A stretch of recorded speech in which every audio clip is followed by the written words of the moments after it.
Mr. Nick Brooks!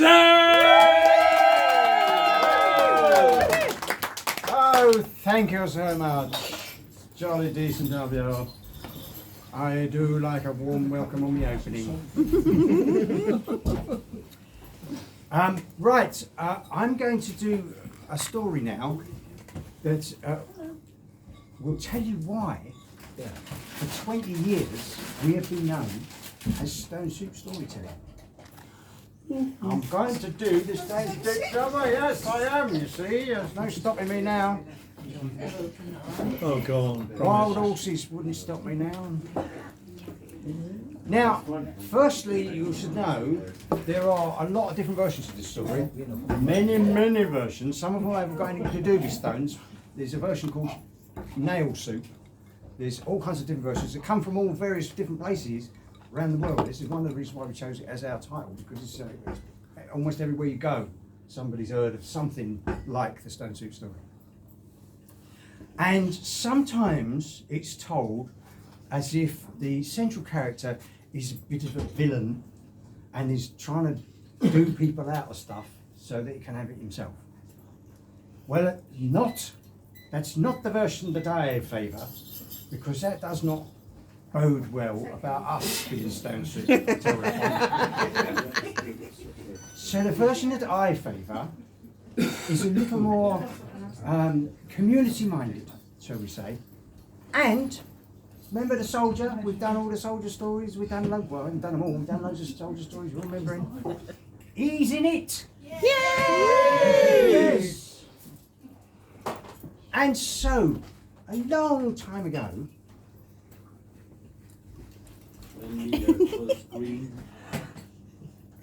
Long time. Just settle down. It's all right. Yeah. Just get comfortable. I like it when you're comfortable. Relax. It's no more turnips. It's all fine. I could put a turnip in, I suppose. I might put a turnip in this story just for you. Where did I get to? A long time ago. That's 5 minutes I spent. I haven't even started the story yet. There was a land which was in famine. And it was just recovering, just starting to recover from a terrible, dreadful famine. And everybody was starving to death. They didn't have any food to eat during the famine. So what was happening is the phenomenon that you may have experienced at the beginning of the COVID episode was called panic buying, wasn't it? Everyone thought, oh, we're all going to get ill, and that means toilet rolls are going to suddenly vanish from the world. I've known what toilet rolls. You know, stock up on food or something in case the whole infrastructure collapses. But no, everybody wanted toilet rolls. People ended up with cupboards full of toilet rolls, and they're still using them now. It's 3 years later. And so a similar thing was happening at the end of this famine, in that when food was available, people were squirreling it away in case someone else came for it and got it off them. So everybody was still hungry because you had little stacks, little stashes of food around, but you couldn't eat it, because if you ate it, everybody would realise that you weren't as hungry as they were and that you had a stash of food and they'd have it. So this is how it proceeded. Now there was one particular village where this was happening quite a lot. Everybody was like really starving hungry, and they were, because they hadn't eaten for ages, because those of them that had squirreled little bits of food away were frightened to eat it in case somebody noticed that they weren't quite so hungry. So despite these little stashes, they were still a little bit right. Now one day, who should walk upon the village green but the soldier? Yes. The very same who had been walking the world, telling his stories, learning stories, doing all kinds of exciting and mystical, magical things, as you will know, those of you that have heard the other stories, and defeating death and beating the devil at cards, doing all that stuff. He'd been doing all that, and now he had to wander the world for eternity. And he wandered along, and he parked himself on the village green, started to build a little fire. And all the villagers are peeking out of their cottage windows. Who's he? What's he doing? What's he build a fire on the village green? There must be a statue against that, surely. And then he got out his little tripod and a big cooking pot, and he put it on and lit the fire and filled it full of water. And people are going, wait a minute, hold on, we're seeing, whoa, it's a cooking pot, he's cooking something. What's he got?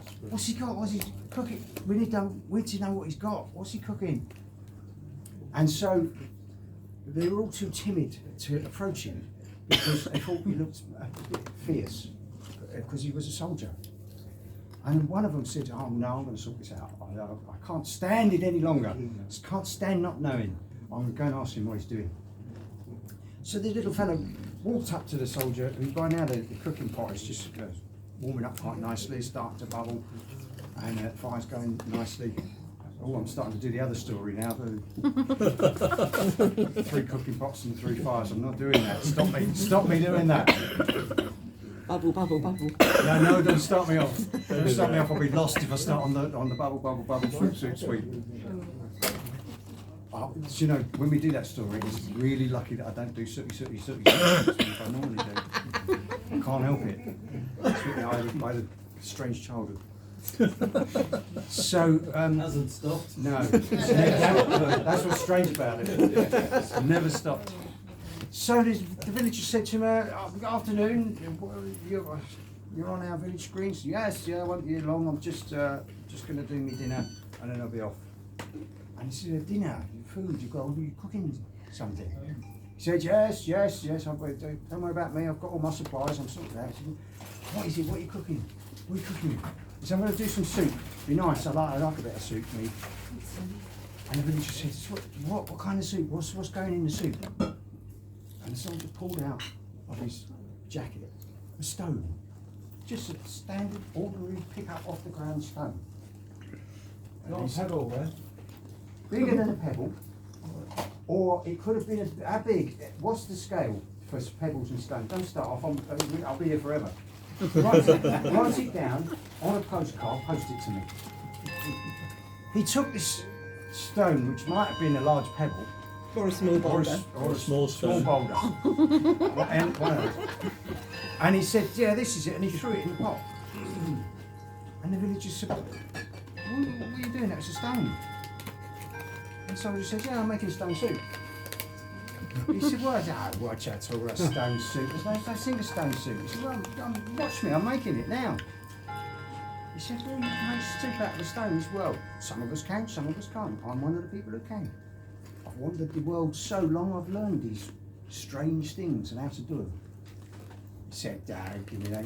Well, he said, "I'll tell you what, when it's ready, you can have some, and then you'll know that I've made stone soup." And so the villager said, "Yeah, okay, all right, I'll hang about then." And the soldiers stir in the pot. And that's another different story altogether, the stir in the pot one. Don't let me do that one. Stir in the pot, and he's kind of looking at it, testing it. And he got his little spoon out and just took a little bit of the stoned water. I don't mean by that the water was on drugs. Let's be clear. And he had a little sip. He said, "Right, it's nearly ready, that. It's nearly ready." And the villager said, "Really?" He said, "Just looks like water to me." He said, "Yeah, well, that's because it's not as good as it could be. I'll grant you that, because it's a bit of a substandard stone I've used. It could use a bit of seasoning, but I haven't got any salt and pepper, so that's that." He said, "But if anybody did have some salt and pepper, I'd share my soup with them. That'd be fine." And the villager said, "Well, as it happens, don't tell anybody, I've got a bit of salt and pepper." I said, "You want that?" He said, "Yeah." So he scuttled off back to his cottage, came out with some salt and pepper. He said, "Here, I'll just soldier." He said, "Brilliant, lovely." He said, "Salt and pepper," stirred it round and round. Starry night. And he said, "Thank God." You're welcome.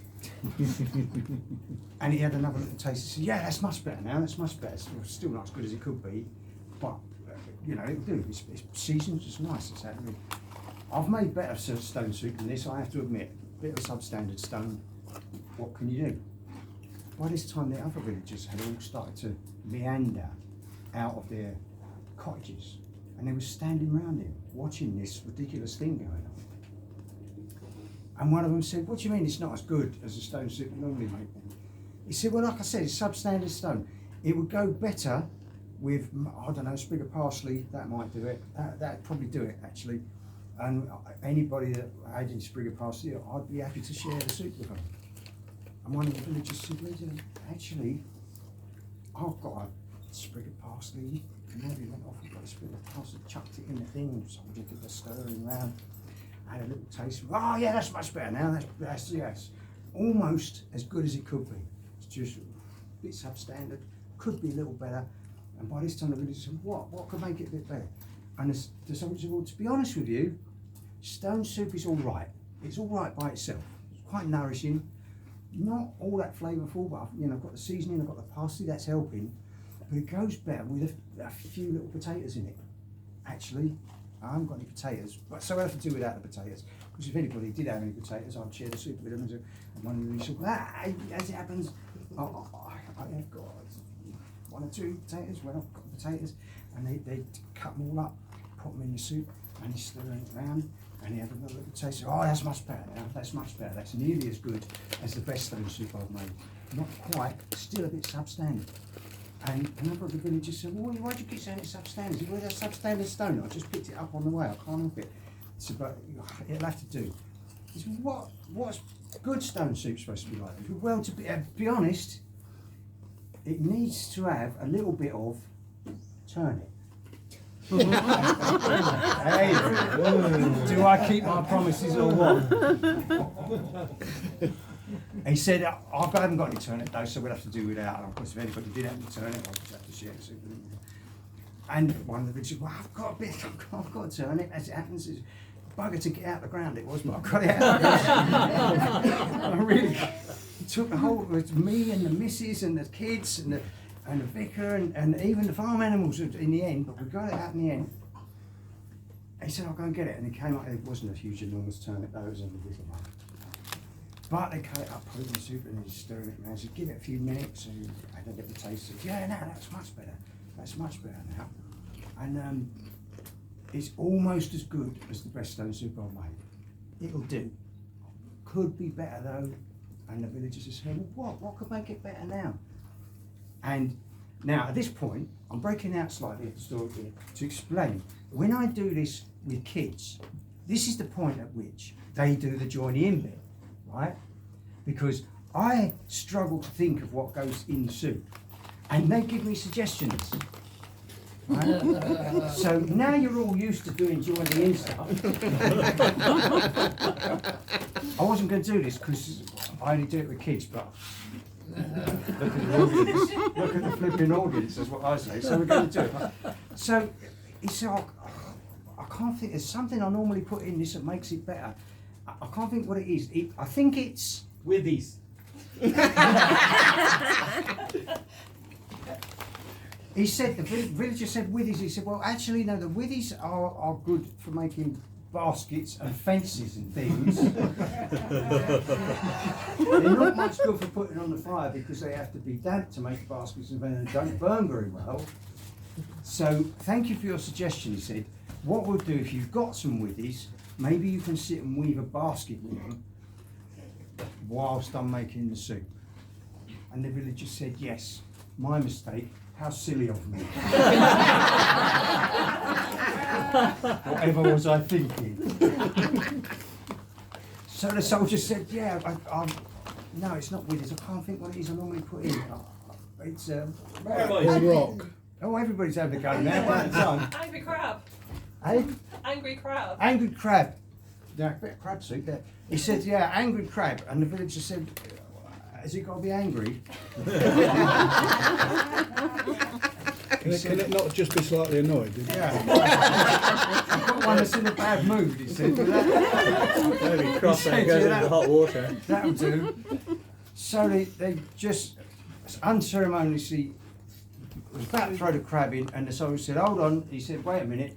He said, the person who's telling this story doesn't approve of boiling animals to death. So what we're going to do is he got his, what's the thing on the end of a gun? I think what it's called. Bayonet. He got his bayonet out, and right between the crab's eyes, he went like that. did the bugger in. See, he's got no objection to actually killing them, and he just doesn't want them to die in agony. So nobody mentioned veal or any of that shit. Foie gras, not going in, all right? So they did that, bung the crab in, and it started to get the wine. Yeah, that's getting on. That's nearly the best soup I've ever made, nearly. But the best soup I've ever made had something else in it. What was it? Parsnipple. Magic! Magic! Somebody wants that. Magic. Is that a staple food, magic? Yes. Okay. What flavour magic would it be? Green. Green flavour, and so one of the villagers said, I've got some green flavour magic. And the soldier said, yes, I think you probably have. So he said, no, it's not that, it's somebody else did a shout. And then Parsnipple. Parsnipple.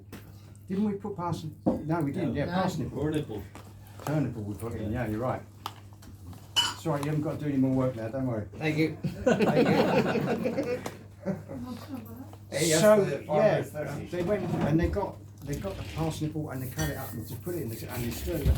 Now this went on and on, just a bit like this story is going on and on. And even I'm fed up with it now, so you guys must be like, when's he going to stop? Went on for a long time, and of course each of the villagers had a stash of something, and they ended up bringing it out, even to the point where the one villager that didn't have a stash of any food brought all the bowls out, so everybody could have a bowl of soup and spoons and all that sort of stuff.